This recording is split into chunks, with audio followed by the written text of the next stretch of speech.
Hello, my name is Sasha Greig, and I am Head of Visitor Experience, Retail and Marketing at the Old Royal Naval College in Greenwich, London.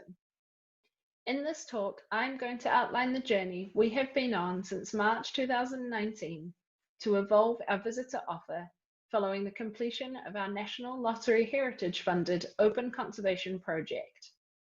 Along with the conclusion of the project, we were also facing a reduction in public funding available, so we needed to generate a sustainable income from a commercially viable offer that gave visitors an experience which justified the ticket price and engaged them on a deeper level with the stories of our site.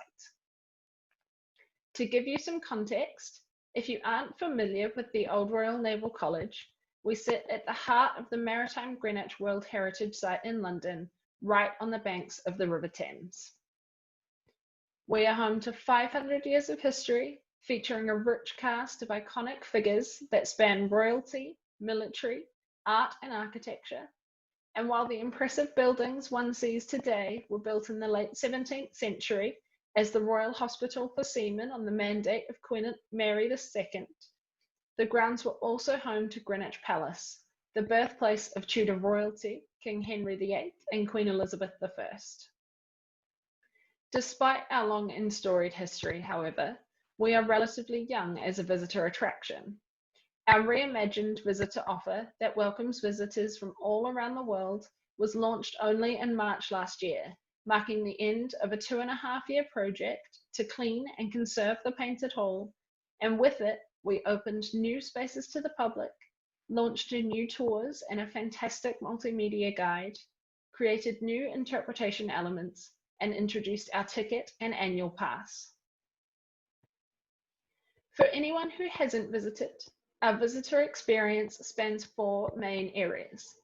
The Painted Hall, with its spectacular Baroque interior, described as Britain's Sistine Chapel, but better according to our TripAdvisor reviews. The Chapel of St. Peter and St. Paul, a neoclassical masterpiece that continues to thrive as a working place of worship. Our Visitor Centre, which provides an introduction to our 500 years of history and our place within Greenwich, and our beautiful, expansive grounds.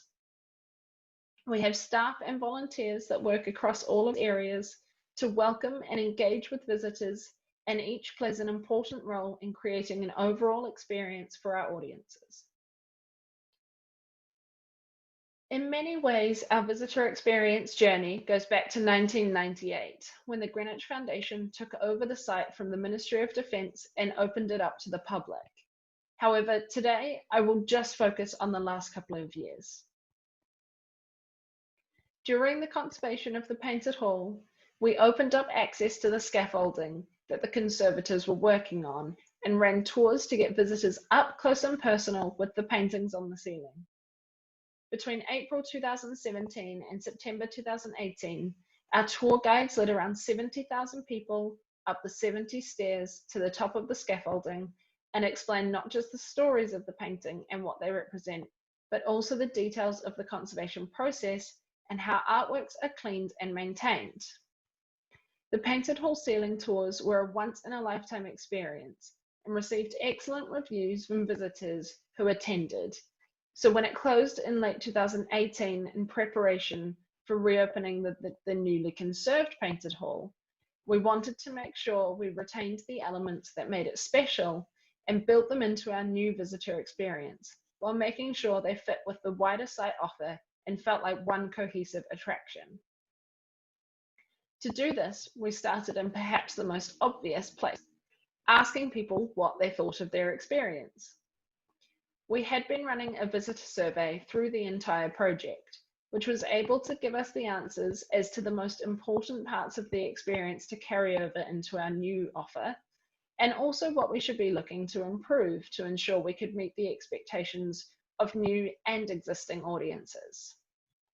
While we wouldn't be able to have visitors so close to the ceiling and seeing conservation processes up close anymore, that didn't mean we couldn't learn from their responses and ensure we could still deliver on expectations in other ways. The main themes that came through in terms of essential components of our excellent experience were 1, story, And 2, giving our history a human voice. 75% of visitors said they learned something new during their visit, and 96% rated that learning as being good or very good in terms of adding to the experience. The tour guides themselves were also often touted as the highlight of the visit. Approachable, they made the stories relevant and easy to connect to, and they brought them to life in a way that people wouldn't necessarily get on their own. The stories they were telling were critical too. The excavation was fascinating to many people, but more important was the symbolism of the paintings. Featuring over 200 characters, the painted hall is filled with symbols and representations to delve into, and it became clear we would need to continue to interpret those stories through our tour guides if we were going to continue creating excellent experiences. But what about the parts we could learn from? What had people told us didn't work? The main feedback was about the rigidity of the experience. It had a fixed start and end time, you had to be on the tour and you had to go at the pace of the group. There was no opportunity to wander off and explore something you personally might find a bit more interesting. So you largely had to experience it in the way we told you to experience it. Many visitors, especially those with children who might have shorter attention spans, told us they couldn't commit to a 50-minute tour. We also found that many people had already planned to do something else in Greenwich that day and couldn't fit our tour in before their timed slot at a different attraction. In a place like Greenwich, where there are so many options for a day out within such a small area, we were losing visitors because we couldn't fit in with their itinerary. Now, much of this was largely necessary due to the health and safety considerations of being up on the scaffolding. But when we had the opportunity to reimagine the experience for our ticketed offer, it was clear that flexibility and the option to engage at your own pace and in your own way was crucial to creating an excellent experience and drawing in new audiences. So we took that feedback and created the offer we launched in March last year. We wrote a new painted hall talk that kept in many of the highlights from the previous tour, but in a shorter and more introductory way. We made it drop in and drop out and are running them every half hour during the day, so those who arrive in the middle of one can join in at any point, or it won't be long to wait until the next one. And those who decide they want to go off on their own can do so at any point too. While we have found that most people who join a painted hall talk do so at the beginning and stay until the end, the option is there for those who don't want to do that. And our guides are trained to keep going as people join and leave, so there is no disruption to the wider group. We also have a multimedia guide and interpretive books for people to engage if they choose not to join a talk. We also translated that experience to the rest of the site. Our Skitalally is open to general ticket and annual pass holders. There is no need to book, so you can arrive in your own time and stay as long as you like, but it's also included in the tour if you prefer a more structured visit. Our 500 Years of History tour gives you a 45-minute introduction to our grounds, or you can self-guide using our Explorer map, which is included in the ticket. Also, all ticket holders have the option to upgrade their ticket to an annual pass at no extra cost, giving them the option to come back as many times as they like within the year. Every part of our new visitor offer is designed with flexibility in mind to allow people to engage in the way they want to engage and give them the options to participate in the way that allows them to best possible experience. This has been incredibly effective. Since launching our new visitor offer, our Net Promoter Score has increased from 78 to 86. Our overall experience rating has gone from 8.9 to 9.2 out of 10. But perhaps more importantly than that, our tours are still consistently mentioned as the highlight of their experience, with a third of visitors saying that the tours and the tour guides were their favorite part of the day.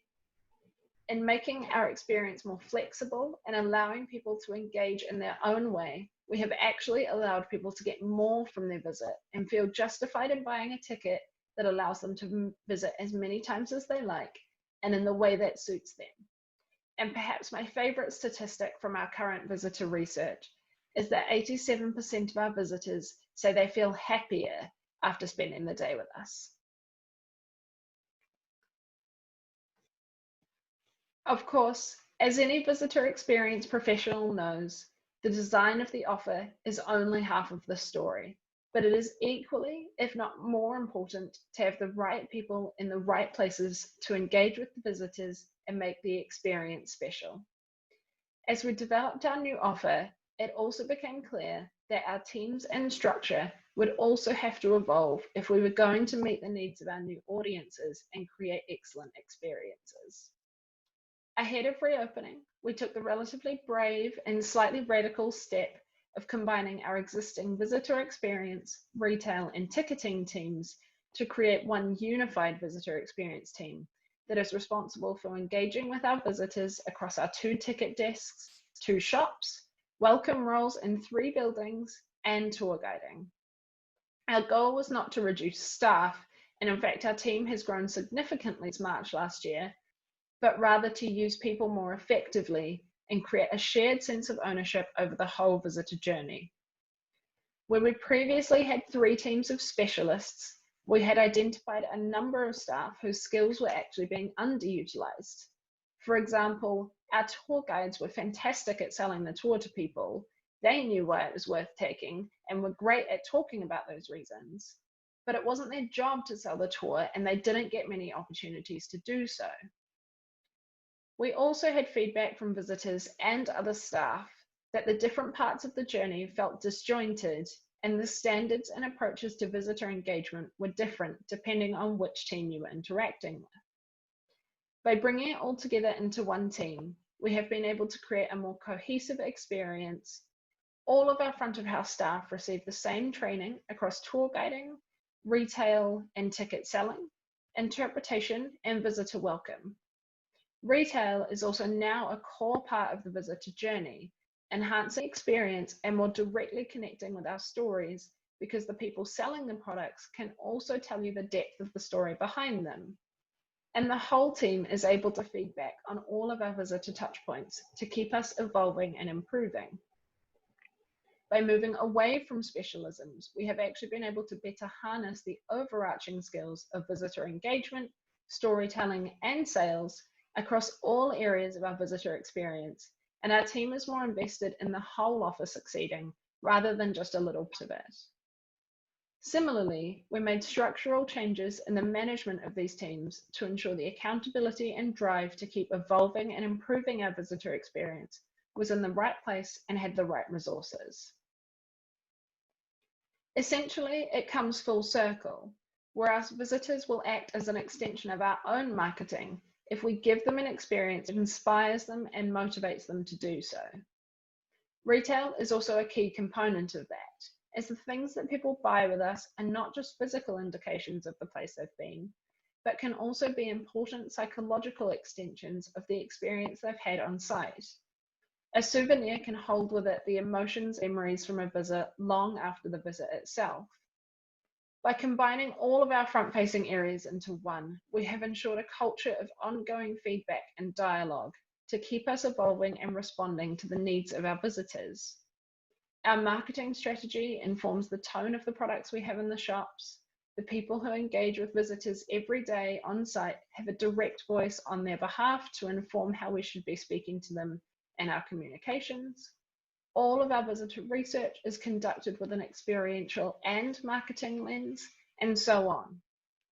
Our marketing campaign this year was in part directly influenced by feedback from our visitor experience team. And my role as head of visitor experience, retail, and marketing is to ensure that the goals of each team stay in sync with each other and to keep driving ways to improve our entire visitor journey, from awareness to visit to advocacy.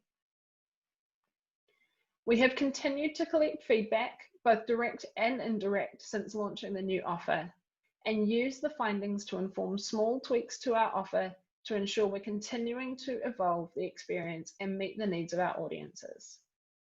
This has been especially crucial this year as we've had to adapt in the way visitors engage on site in response to COVID without sacrificing the experience they get. Luckily, the data and information we have collected through ongoing and targeted visitor research projects over the last 18 months has been invaluable in allowing us to do that. Our ongoing visitor survey is sent to all visitors who have given their email to book tickets or participate in the research. We receive a quarterly report and use that to review and changes to any element that needs adjusting, from interpretation to staffing to facilities.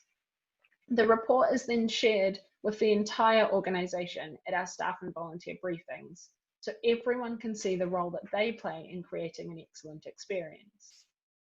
Last year, we also ran a visitor mapping project to better understand how visitors move around and use our site. With their permission, we tracked where people went during their visit and then asked them questions about why they made those choices and what challenges they might have faced in navigating the site. We found that many people were unclear about how the site fits within the wider Greenwich setting, i.e., which parts are Old Royal Naval College and which parts aren't, and also how the buildings relate to one another. We are using the findings from that project to inform an overhaul of our site wayfinding and have already changed our Explorer map and visitor welcomes to respond to their feedback. On reopening from the first lockdown, we prioritised the parts of our offer that our ongoing research, as well as other industry research, told us were the most important to our visitors. We ensured that they could still participate in guided tours by limiting group sizes, changing routes to avoid small indoor spaces, and ensuring face coverings were worn at all times. We also made sure our day beds were still available in the painted hall by covering them with a washable surface so they could be wiped regularly without damaging the upholstery underneath, and ensuring that visitors could still lie back and look up at the ceiling. We have also added some new COVID-specific questions to the survey to ensure we continue to monitor the effects of the measures on the experience. So far, so good, but with guidance changing regularly and different people having different comfort levels during a visit, we're keeping a close eye on it and are ready to change the elements if we need to. By playing to our strengths and prioritising the parts of the offer that were critical to an excellent experience, we were able to reopen in July safely and reassure visitors that they would have a safe and enjoyable visit which wouldn't feel compromised or below expectations. In a way, by creating a culture of continually evolving and improving our visitor experience, we set ourselves up to respond to the current COVID crisis in a way that makes sense to us, to continually collect feedback and create a cohesive experience for all of our audiences in response to what they tell us they need. This year, we were thrilled to be awarded Large Visitor Attraction of the Year at the Visit England Awards for Excellence. The recognition for the work we have already done came at a very welcome time and shows us that we have the right things in place to keep evolving our visitor offer and bring excellent visitor experiences for all. Thank you.